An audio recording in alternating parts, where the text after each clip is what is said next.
नमस्कार मित्रांनो, मागे एक नोटिफिकेशन मी तुम्हाला सांगितलं होतं. इंस्टाग्रामवर, यूट्यूबवर आपल्या एक यूट्यूब शॉर्टच्या माध्यमातून किंवा इंस्टाग्रामच्या रीलच्या माध्यमातून सांगितलं होतं की 10वी बेसिसवर भारतीय रेल्वेमध्ये अराउंड 32,000 पेक्षा जास्त जागांची जी जाहिरात आहे ही लवकरच प्रसिद्ध होईल आणि यासाठी शैक्षणिक पात्रता असेल फक्त आणि फक्त 10वी पास. तर ती जाहिरात आता प्रसिद्ध झाली आहे.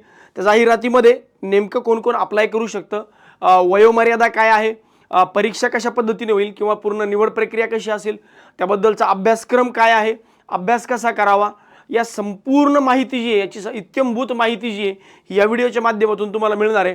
कुठले कुठले मुद्दे आपण या व्हिडिओच्या माध्यमातून डिस्कस करणार आहे.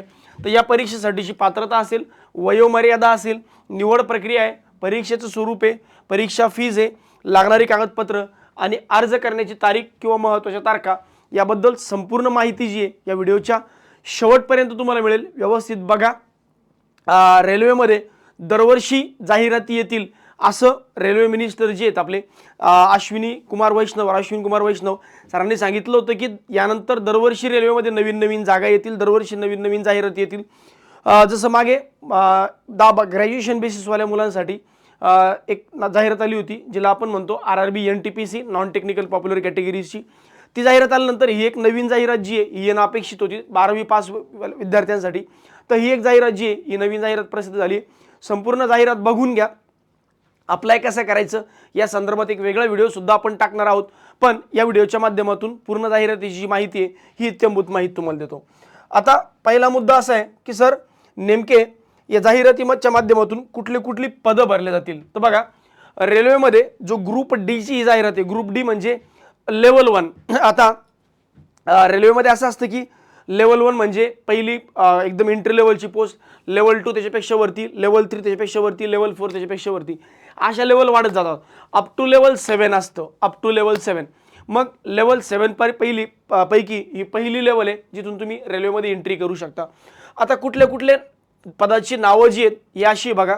असिस्टंट वेगवेगळ्या डिपार्टमेंटमध्ये, S&T डिपार्टमेंट आहे, वर्कशॉप डिपार्टमेंट आहे, ब्रिज आहे, कॅरेज अँड वेगन आहे, त्यानंतर शेड डिझेल आहे, लोको शेड डिझेल आहे, लोको पायलटच्या इलेक्ट्रिकलमध्ये. तर या पद्धतीने वेगवेगळ्या इंजिनिअरिंग इलेक्ट्रिकल डिपार्टमेंटमध्ये तुमची जी पोस्टिंग आहे ती होणार आहे. आता यासाठी सगळ्या पदांसाठी जर तुम्ही बघितलं, सगळ्या पदांसाठी तर बघा 10वी पास किंवा ITI किंवा इक्विव्हॅलंट. मी म्हणेल मिनिमम 10वी पास असलं तरी चालेल, म्हणजे 10वी पास झालेला विद्यार्थी सुद्धा याला अप्लाय करू शकतो. आता इत्यंभूत माहिती जर समजून घ्यायची तर बघा, सगळ्यात पहिलं येतं की जागा नेमक्या किती आहेत. तर बघा, जागा आहेत तुमच्या एकूण 32,438. 32,438. सर या जागा महाराष्ट्रासाठी आहे का, भारतासाठी आहे का? नाही, या जागा ओव्हरऑल इंडियासाठी आहे. पण त्यात वेगवेगळे रेल्वेचे झोन येतात किंवा रेल्वेचे डिव्हिजन येतात. जसं आपण संभाजीनगरमध्ये जर विचार केला तर सिकंदराबाद डिव्हिजनमध्ये येतो किंवा सिकंदराबाद साऊथ सेंट्रल रेल्वे आपण त्याला म्हणतो सिकंदराबाद. त्यानंतर जर मुंबई विचार केलं तर सेंट्रल रेल्वेमध्ये येतं. मुंबईचा काही भाग जो आहे हा वेस्टर्न रेल्वेमध्ये पण येतो. सेंट्रल रेल्वेमध्ये पण मनमाडवाला पार्ट, इकडं जळगाव भुसावळवाला पार्ट जो आहे हा सेंट्रल रेल्वेमध्ये येतो. तर महाराष्ट्रामध्ये वेगवेगळे डिव्हिजन आहे, वेगवेगळे झोन आहेत. तर याच्या माध्यमातून तुम्हाला जर अप्लाय करायचं असेल, ज्याला आपण रेल्वेचे झोन म्हणतो, रेल्वे रिक्रुटमेंट बोर्डच्या अंतर्गत असे वेगवेगळे झोन्स आहेत. तर मग जर मला महाराष्ट्रात अप्लाय करायचं आहे किंवा महाराष्ट्रासाठूनच फॉर्म भरायचे आहे, तर त्यासाठी जसं मी सांगितलं की एक वेगळा व्हिडिओ जो आहे की फॉर्म कसा भरावा या संदर्भात एक इत्यंभूत माहितीचा व्हिडिओ हा आपण वेगळा टाकू. सध्या मी फक्त म्हणतोय की जाहिरात नेमकी काय. तर एकूण 32,438 जागांची जाहिरात आहे. वयोमर्यादा 18 ते 36 वर्ष आणि यांचं स्टार्टिंग सॅलरी जी आहे ही 18,000 आहे. सर स्टार्टिंग सॅलरी 18,000 आहे की याच्यावर काही आणखी अलाउन्सेस वगैरे मिळतात? तर ऑफकोर्स हा इनिशियल पे या इनिशियल पेमध्ये तुम्हाला 18,000 प्लस वेगळ्या फॅसिलिटीज अशा पद्धतीने मिळतं. आता याच्यामध्ये आपण खाली दिले बघा, railway zone wise detail distribution of vacancies given in annexure B. म्हणजे सगळ्यात शेवटी ॲनेक्शर बी मध्ये कुठल्या झोनला किती वॅकन्सीज आहेत आणि कुठल्या झोनमधून तुम्ही अप्लाय करू शकता. तुम्ही कुठल्याही एका झोनमधून अप्लाय करू शकता, मल्टिपल झोनमध्ये तुम्हाला अप्लाय करता येत नाही. त्यामुळं जर एखाद्याला वाटतं की मला महाराष्ट्रात जॉब पाहिजे तर डेफिनेटली महाराष्ट्रात जॉब तुम्हाला मिळू शकतो. आता शैक्षणिक पात्रता जसं मी सांगितलं की 10वी किंवा ITI. मग 10वी असलं तरी चालेल आणि 10वी नंतर तुम्ही ITI केलं असलं तरी चालेल. पण सर मी फक्त 10वी पास झालोय आणि माझं वय 18 वर्ष आहे, तर मी अप्लाय करू शकतो का? तो डेफिनेटली तुम्ही अप्लाय करू शकता. आता पुढचा मुद्दा येतो की वयोमर्यादा. वयोमर्यादामध्ये काय बघा, जर तुम्ही जनरल कॅटेगरीला बिलॉंग करताय, जनरल कॅटेगरीला किंवा EWS कॅटेगरीला, जनरल EWS, तर तुमच्यासाठी वयोमर्यादा 18 ते 36 आहे. 18 ते 36. जर तुम्ही OBC कॅटेगरीला बिलॉंग करतात, इतर मागास प्रवर्ग, तर मग तुमच्यासाठी वयोमर्यादा 18 ते 39 वर्ष आहे. जर तुम्ही SC किंवा ST शेड्यूल कास्ट किंवा शेड्यूल ट्राईब कॅटेगरीतून येतात, तर मग तुमच्यासाठी 18 ते 41 वर्ष. पण मधल्या काळात कोरोना आला होता आणि त्या दरम्यान रेल्वेनं कुठली जाहिरात नाही काढली. बघा, कोरोना आल्यानंतर रेल्वेची कुठली जाहिरात आली नाही, म्हणून त्यांचं म्हणणं असं आहे की बघा, to provide relief to many candidates who may have exceeded the age limit and miss the opportunity to participate in railway recruitment due to the corona pandemic, it has been decided to grant a one-time age relaxation of 3 years beyond the prescribed upper age limit. म्हणजे कोरोनाच्या काळामध्ये रेल्वेमध्ये काही लोकांना form भरता नाही आले, ज्याच्यामुळं आम्ही एक वन टाइम एज रिलॅक्सेशन देतोय. म्हणजे जर तुम्ही जनरल कॅटेगरीचे असाल तर तुम्हाला 18 ते 39 वर्षांपर्यंत वयोमर्यादा वाढून आहे. जर तुम्ही OBC कॅटेगरीला असताल तर 18 ते 42 पर्यंत वयोमर्यादा वाढू नये, आणि जर तुम्ही SC ST ला असताल, कॅटेगरीला बिलॉंग करताय, तर 18 ते 45 पर्यंत. म्हणजे इन शॉर्ट काय, तर तुम्हाला वयोमर्यादा एक्सटेंड करून दिली आहे 3 वर्षापर्यंत. म्हणजे 36 आणि 3 39, 39 आणि 3 42, 41 आणि 3 44, या पद्धतीने 44 इयर्स. ठीक आहे. तर या पद्धतीने तुम्ही वयोमर्यादा जी आहे ही एक्स्ट्रा अवेल करून घेऊ शकता, कारण पॅन्डेमिकमध्ये काही मुलांना अप्लाय करता नाही आलं, एज लिमिट संपली, तर त्यांना हा एक चांगली अपॉर्च्युनिटी आहे. बरं, पुढे बघूया. आता हे झालं वयोमर्यादाचा. पुढचा, निवड प्रक्रिया नेमकी कशी असेल, कशा पद्धतीने आमची निवड होईल. बघा, याला एक सिंगल एक्झाम आहे. याच्यामध्ये तुम्हाला ऑनलाईन अप्लाय करायचे. निवड प्रक्रिया तुमची अशा पद्धतीने असेल, तुमची एक एक्झाम होईल, परीक्षा होईल, कम्प्युटर बेस्ड टेस्ट होईल. या कम्प्युटर बेस्ड टेस्टमधून जर तुम्ही पास झालात तर तुमची एक फिजिकल इफिशियन्सी टेस्ट होईल. फिजिकल इफिशियन्सी तुम्ही पास झालात तर मग डॉक्युमेंट व्हेरिफिकेशन आणि मेडिकल एक्झामिनेशन एकदाच होईल. तर पहिल्यांदा तुम्हाला एक्झाम द्यायची आहे, एक्झाम पास व्हायचे. एक्झाम पास झाल्यानंतर, परीक्षा पास झाल्यानंतर तुम्ही फिजिकल टेस्टसाठी जाणार. आणि यांचं ग्राउंड, फिजिकल ज्याला आपण ग्राउंड म्हणू, पण यांचं ग्राउंड एवढं इझी असतं ना, त्याच्याबद्दल बघा. एक्झाम कशी असेल, परीक्षेचं स्वरूप काय असेल तेही मी सांगतो, ग्राउंड नेमकं कसं असेल तेही पुढे सांगतोय. पण या 4 फेजेसमधून तुम्हाला जावं लागेल या पद्धतीने. ठीक आहे सर, नेमकं परीक्षेचं स्वरूप कसं असेल बघा. परीक्षा अशा पद्धतीने असेल, 4 विषयांचा तुम्हाला अभ्यास करायचा आहे. एकूण 90 मिनिटांची परीक्षा असेल. 4 विषय, जनरल सायन्स ज्याला आपण सामान्य विज्ञान म्हणतो, गणित 25 क्वेश्चन, रिजनिंग 30 क्वेश्चन, आणि करंट अफेअर्स आणि जनरल अवेअरनेस 20 क्वेश्चन, अशी 100 मार्कांची परीक्षा. म्हणजे जनरल सायन्समध्ये काय काय येतं तेही पुढे सांगतो, मॅथ्समध्ये काय काय येतं तेही पुढे सांगतो, रिजनिंगमध्ये काय काय येतं तेही पुढे सांगतो, आणि करंट अफेअर्स किंवा जनरल अवेअरनेसमध्ये काय काय येतं तेही पुढे सांगतो. आता याच्यामध्ये there will be negative marking of 1/3 marks shall be deducted for each wrong answer. Normally इतर परीक्षांमध्ये, बँकिंगमध्ये, तुमचं पोलीस भरती असेल, सरळ सेवा असेल, तर याच्यामध्ये नॉर्मली काय होतं की जे परीक्षा आहेत याच्यामध्ये 1/4 निगेटिव्ह मार्किंग असतं. पण याच्यामध्ये काय, याच्यामध्ये 1/4 निगेटिव्ह मार्किंग नाही, याच्यात 1/3 निगेटिव्ह मार्किंग आहे. 1/3 निगेटिव्ह मार्किंगचा फायदा की तोटा सर? बघा ना, फायदा ना तोटा, कारण एक नियम माझ्यासाठी तो तुमच्यासाठी पण आहे, त्यामुळे सगळ्यांसाठी नियम सारखा असल्यामुळे फायदा तोटा असंच काही विचार करायची गरज नाही. बरं, आता या परीक्षेत जर मला पास व्हायचे तर मला नेमकं काय करावं लागेल बघा. जर मला परीक्षेत पास व्हायचे तर जर मी जनरल कॅटेगरीचा विद्यार्थी असेल तर किमान मला 40% मार्क मिळणं आवश्यक आहे. म्हणजे 100 पैकी 40 मार्क मला मिळणं आवश्यक आहे. सर सेक्शनल कट ऑफ आहे का? नाही. तुम्ही इथून 25 घेतले आणि इकडून 35-30 घेतले, झाले 55 मार्क, तुम्ही क्वालिफाय होऊन जाताल. पण फक्त 40 मार्क हा मिनिमम क्रायटेरिया आहे. 40 मार्कांवर मला याला बोलवतील का सर, तुमचं मेडिकल व्हेरिफिकेशन, याला ग्राउंडला बोलवतील का? तर नाही. असं होऊ शकतं की जागा जर लोक जर कमी आले तर बोलवतीलही, पण तसं नसतं. मिनिमम तेवढे घ्यावे लागतील, मग मेरिट नंतर डिसाईड होऊन जाईल. ठीक आहे. बाकी जर तुम्ही EWS कॅटेगरीमध्ये असाल तर 40%, OBC नॉन क्रिमिनलमध्ये असाल तर 30%, आणि SC ST साठी 30% या पद्धतीने. तर जनरल कॅटेगरीचा कॅन्डिडेट आणि EWSला 40%, बाकी सगळ्यांसाठी 30%, अशा पद्धतीचे मिनिमम क्रायटेरिया. सर नेमकी परीक्षा कशी असेल, कोणत्या भाषेत असेल? बघा, परीक्षा जी आहे ही प्युअरली ऑनलाईन बेस एक्झाम असेल, online test, computer based test असेल. इथं लिहिताना दिले CBT म्हणजे कम्प्युटर बेस्ड टेस्ट. यासाठी तुम्हाला एक्झाम सेंटर निवडावं लागेल, त्या एक्झाम सेंटरवर जाऊन तुम्हाला परीक्षा देता येईल. ठीक आहे. या परीक्षेमध्ये तुम्हाला वस्तुनिष्ठ बहुपर्यायी म्हणजे 4 ऑप्शन असतात. बँकिंगमध्ये नॉर्मली 5 ऑप्शन असतात, यांच्याकडे 4 ऑप्शन असतात. या 4 ऑप्शनपैकी एक ऑप्शन तुम्हाला फक्त टिक करायचं, लिहायचं वगैरे काही नाही. बहुपर्यायी परीक्षा आहे. परीक्षा कोणकोणत्या भाषेत देता येईल? मराठीमध्ये देता येईल, इंग्लिशमध्ये देता येईल, हिंदीमध्ये देता येईल. तुम्हाला ज्या भाषेमध्ये पाहिजे त्या भाषेमध्ये तुम्ही परीक्षा देऊ शकता. तर तिन्ही भाषांमध्ये तुम्हाला जी परीक्षा आहे ती डेफिनेटली देता येईल. तर तुम्हाला वाटतं मराठीत द्यावी तर मराठीत द्या, तुम्हाला वाटतं इंग्लिशमध्ये द्यावी इंग्लिशमध्ये द्या, तुम्हाला वाटतं हिंदीत द्यावी तर हिंदीमध्ये द्या. उर्दूमध्ये पण आहे. एकूण भारताच्या एकूण 13 लँग्वेजेस आहे. या 13 लँग्वेजेसपैकी कुठलीही लँग्वेज तुम्ही सिलेक्ट करू शकता. कन्नड आहे, तेलुगू आहे, तुम्हाला कन्नड बोलता येत असेल, लिहिता येत असेल, वाचता येत असेल तर डेफिनेटली त्यातून पण तुम्ही देऊ शकता. ठीक आहे. पुढचा मुद्दा येतो की सर नेमकी फिजिकल इंडोरन्स टेस्ट किंवा फिजिकल इफिशियन्सी टेस्ट जी आहे ही कशी आहे, PET कशी आहे? बघा, एकदम सोपं ग्राउंड, ज्याला आपण आपल्या भाषेत ग्राउंड म्हणूया. Based on the merit candidate in the CBT candidate shall be called for PET 3 times of the community wise total vacancies. म्हणजे समजा ओबीसी कॅटेगरीसाठी 32,000 पैकी सपोज तुम्ही महाराष्ट्रातून अप्लाय करताय किंवा SCR मधून अप्लाय करताय आणि याला सपोज 300 जागा आहे, तर याच्या तिप्पट म्हणजे 900 लोक तुम्हाला कुठं बोलवतील? फिजिकल इफिशियन्सी टेस्टला म्हणजे ग्राउंडला. मग जेवढ्या जागा आहेत, आता जागा किती? एकूण 32,000 आहे.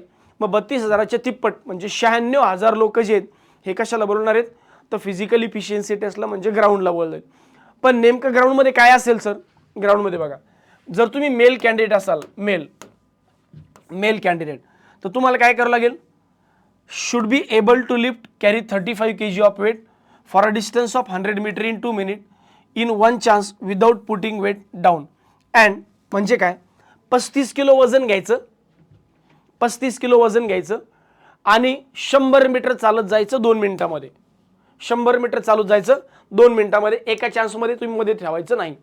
हे तुमच्यासाठी मेडिकल आहे, ग्राउंड आहे. Ground one should be able to run for a distance of 1000 meter in 4 minute and 15 second in 1 chance. म्हणजे काय?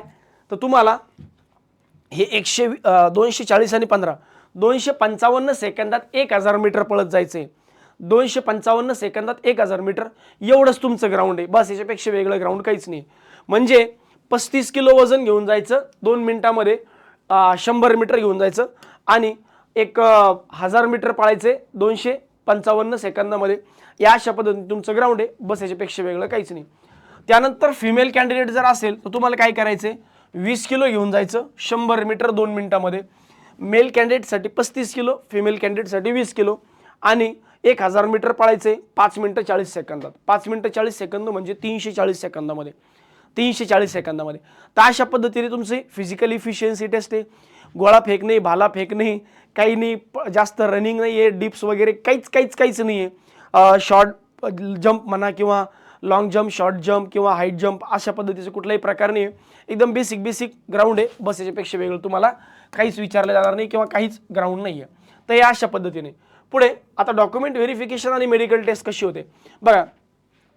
तुम्ही जेव्हा फॉर्म भरता, तुम्ही सांगितलं की मी 10वी या तारखेला पास झालोय, मला एवढे मार्क मिळालेत, माझं नाव असं आहे, तेवढं डॉक्युमेंट व्हेरिफिकेशन होईल. बाकी दुसरं काहीच नाही. तुम्ही जर म्हणलात की मला माझ्या आईचं नाव असं आहे, वडिलांचं नाव असं आहे, बस तेवढं डॉक्युमेंट होईल. तुम्ही म्हणले की मी या कॅटेगरी तुम्ही बिलॉंग करतो, बस कॅटेगरी सर्टिफिकेट मागतील. याला म्हणतात डॉक्युमेंट व्हेरिफिकेशन. मेडिकल टेस्टमध्ये बेसिक टेस्ट होतात. ब्लड टेस्ट, युरिन टेस्ट तुमचं आणि बाकी बेसिक शुगर आहे का हे चेक करतात, हार्ट चेक करतील, बाकी बेसिक टेस्ट होतात. एकदम डिफिकल्ट म्हणजे असं काही स्टाफ सिलेक्शन याचं तुमचं आपलं NDAच्या वगैरे टेस्ट जशा होतात तशा पद्धतीच्या टेस्ट इथं होत नाहीत. एकदम बेसिक टेस्ट असतात ज्याच्यामध्ये तुमचं फिजिकल फिटनेस चेक केलं जातं. ठीक आहे. तर हा वाला पार्ट जो आहे हा मला वाटतं क्लिअर असावा. आता सिलेबस जे 4 विषय मी तुम्हाला सांगितले, मॅथ्समध्ये काय विचारतात, रिझनिंगमध्ये काय विचारतात, GK मध्ये काय विचारतात, सायन्समध्ये काय विचारतात ते समजून घेऊया. याच्यामध्ये मॅथ्समध्ये जर तुम्ही बघितलं तर हा सिलेबस खूप मोठा आहे, पण याच्यावर खूप कमी प्रश्न विचारले जातात. आता 25च क्वेश्चन आहे. तर बघा, number system, BODMAS, decimal, fraction, LCM, HCF, ratio proportion, percentage, mensuration, time and work, time speed distance, simple and compound interest, profit and loss, त्यानंतर algebra, trigonometry, elementary statistics, square root, age calculation and pipes and system. तर हे topic जे आहेत हे मॅथ्समधले topic आहेत, मॅथ्समधले topic आहेत बस, याच्या व्यतिरिक्त काहीच नाही, याच्या व्यतिरिक्त काहीच नाही. त्यानंतर रिजनिंगमध्ये जर बघितलं तर ॲनालॉजी, अल्फाबेटिकल सिरीज, हावाला पाठ जो आहे हा रिजनिंगमध्ये. जर तुम्ही बँकिंगची तयारी करत असाल किंवा बँकिंगच्या परीक्षांची तुम्ही अभ्यास यापूर्वी केला असेल तर तुम्हाला एकदम चिल्लर हा सिलेबस वाटणार आहे आणि एकदम बेसिक लेवलचं असतं, म्हणजे 10वी पेक्षाही खालच्या लेवलचं असतं. म्हणजे जर तुम्ही SSCची एक्झाम दिला, NTPC एक्झाम दिली तर तिथं लेवल जास्त असते, पण यांची लेवल एकदम इझी असणार, 10वी पेक्षाही खालच्या लेवलचं एकदम असतं.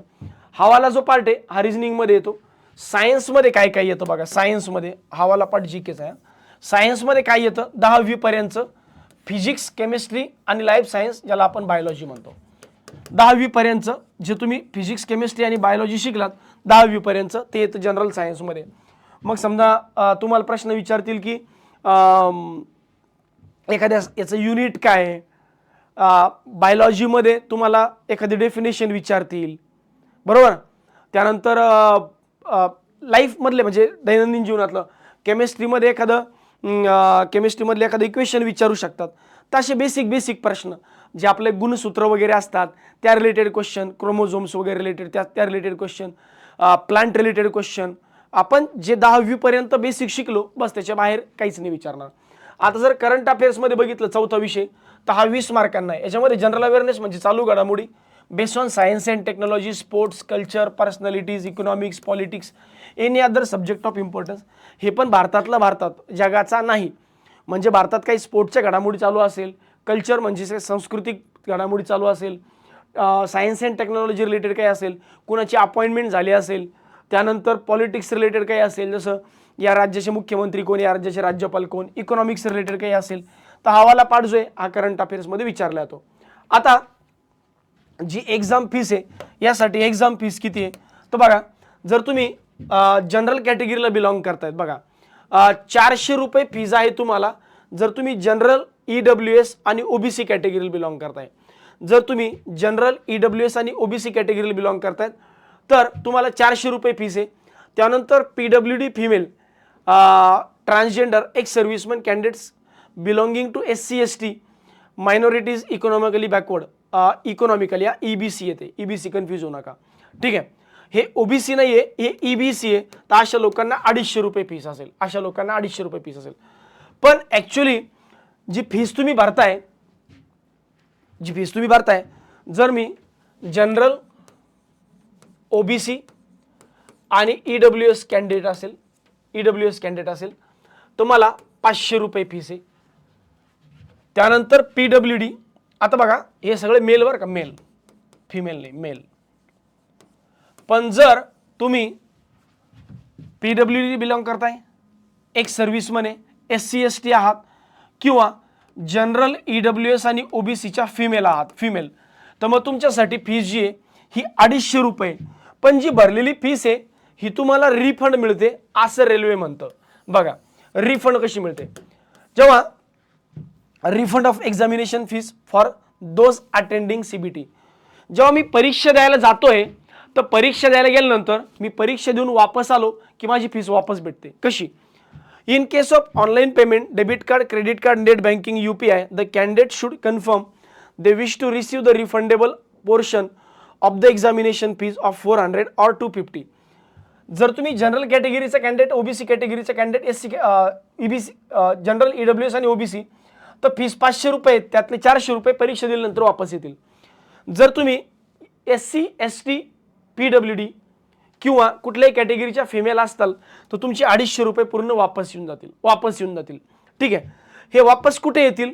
हे तुमच्या अकाउंटला येतील. कुठल्या अकाउंटला येतील बघा, जेव्हा तुम्ही फॉर्म भरताय तुम्हाला ते विचारतील की फीस वापस घेण्यासाठी तुमचं नाव, तुमचा अकाउंट नंबर आणि IFSC कोड द्या. जेव्हा तुम्ही फॉर्म भरायला जाताय तेव्हा काळजी घ्या की तुम्ही स्वतः फॉर्म भरा आणि तिथं तुमचे स्वतःचे अकाउंट डिटेल्स टाका. बरेचदा असं होतं की इंटरनेट कॅफेवर तुम्ही जातात, ते स्वतः फॉर्म भरतात आणि त्यांचाच अकाउंट नंबर वगैरे टाकून देतात, तर त्यामुळे फीस त्यांच्या अकाउंटला येऊ शकते. तर तेवढी काळजी घ्या की स्वतःच्या अकाउंटचे डिटेल्स तिथं द्या, सो दॅट फीस जी आहे ही तुमच्या अकाउंटला रिफंड यायला पाहिजे. या पद्धतीने फीस तुम्ही तुमची रिफंड घेऊ शकता. आता फॉर्म कधीपासून कधीपर्यंत भरायचे, महत्त्वाच्या तारखा बघा. ऑलरेडी 22/1/2025 रोजी नोटिफिकेशन आलं आणि फॉर्म भरणं चालू झाले 23 पासून, म्हणजे कालपासून 23 तारखेपासून. 23 जानेवारी 2025 पासून फॉर्म भरणं चालू झाले आणि 22 फेब्रुवारी 2025 पर्यंत फॉर्म भरण्याची शेवटची तारीख आहे. पण मी म्हणतो रेल्वेमध्ये खूप जास्त फॉर्म येतात, त्यामुळे सर्व्हर डाऊन होतं. त्यामुळे लवकरात लवकर जो आहे हा फॉर्म भरून ठेवा, लवकरात लवकर फॉर्म भरून टाका. ठीक आहे. बाकी क्लोजिंग डेट ऑफ ॲप्लिकेशन 23/2/2025, 22/2/2025. जर तुमचा फॉर्म चुकला, तुमच्या फॉर्ममध्ये काही चूक झाली, तर तुम्ही एडिट करू शकता, मॉडिफाय करू शकता. कधी? 23 फेब्रुवारी ते 24 फेब्रुवारी. नाही, हे पेमेंटचं आहे. मॉडिफिकेशनची डेट आहे 25 फेब्रुवारीपासून 3 मार्चपर्यंत, 6 मार्चपर्यंत. म्हणजे समजा तुम्ही फॉर्म भरताना काही नावात चूक झाली किंवा अजून काही आधार कार्डमध्ये चूक झालं, असं जर काही बेसिकमध्ये चूक झाली, तर तुम्ही 25 फेब्रुवारी ते 6 मार्चपर्यंत हा फॉर्म एडिटसुद्धा करू शकता. पण एडिट करायला तुम्हाला मॉडिफिकेशन फीस ₹250 पे करावी लागेल. जर तुम्ही फॉर्म चुकवला तर मॉडिफिकेशन फीस ₹250 तुम्हाला पे करावे लागेल. पण मी म्हणतोय की काळजीपूर्वक फॉर्म भरा, अजून महिन्याभराचा वेळ आहे, शांततेने. आजच्या आज फॉर्म भरू नका. अगोदर आपण व्हिडिओ टाकू, तो व्हिडिओ बघा आणि मग व्हिडिओ बघितल्यानंतरच फॉर्म भरा. अगोदर इमिडिएटली फॉर्म भरत बसू नका. ठीक आहे. यानंतर बाकी तुम्हाला काही असं वाटलं की सर या रिलेटेड आमचे काही कॉमन डाऊट्स आहेत किंवा बॅच चालू करणार आहे का तुम्ही, तर या संदर्भात जर तुमची काही डिमांड असेल तर मला कमेंट बॉक्समध्ये लिहा की सर या डाऊटवर मला डिस्कशन करायचं आहे, या डाऊटबद्दल क्लिअरिटी द्या. सर हा माझ्या मनातला डाऊट आहे, याच्याबद्दल क्लिअरिटी द्या. तर या व्हिडिओच्या कमेंट बॉक्समध्ये तुम्ही टाका. स्पेशल बॅच जर चालवायची असेल तर बॅच मराठीतून चालवावी का इंग्लिशमधून चालवावी, बॅच चालवावी का, या संदर्भातही तुमचे सजेशन आम्ही घेतोय. जर तुमची इच्छा असेल तर आपण डेफिनेटली बॅच चालू करू. आमच्या एंडनं बॅच चालू कधी करायची, काय करायची, या संदर्भात काही अपडेट असेल तर पुढे डेफिनेटली देऊच. पण आमची इच्छा आहे की तुम्ही सांगावं की बॅच चालू करायची की नाही चालू करायची, तर कुठल्या भाषेतून चालू करायची, तुमचा रिस्पॉन्स कसा आहे, मराठीत आहे की इंग्लिशमध्ये, त्या संदर्भात आपण पुढे भविष्यात निर्णय घेऊ. आणि सोबत तुमच्या मनात काही डाऊट असतील या शंका असतील तर या व्हिडिओच्या कमेंट बॉक्समध्ये टाका. तुमच्या प्रत्येक डाऊटवर आम्ही रिप्लाय करू आणि डाऊट खूप मोठा असेल तर आम्ही व्हिडिओ बनवू. बाकी पुढचा व्हिडिओ जो आहे हा लवकरात लवकर येईलच. फॉर्म कसा भरावा या संदर्भात तोपर्यंत सारथी एज्युकेशनचं टेलिग्राम चॅनल जे ही जॉईन करून ठेवा, टेलिग्राम चॅनल, आणि या यूट्यूब चॅनलला सबस्क्राईब करून ठेवा. सो दॅट अपकमिंग म्हणजे भविष्यात येणाऱ्या सगळ्या अपॉर्च्युनिटी ज्या आहेत रेल्वे आणि SSC रिलेटेड, या सारथी SSC आणि रेल्वेच्या टेलिग्राम चॅनलवर तुम्हाला, यूट्यूब चॅनलवर तुम्हाला बघायला मिळतील. त्यामुळे यालाही तुम्ही डेफिनेटली सबस्क्राईब करून ठेवा. ठीक आहे. बाकी अशाच व्हिडिओच्या माध्यमातून पुन्हा भेटूया. धन्यवाद.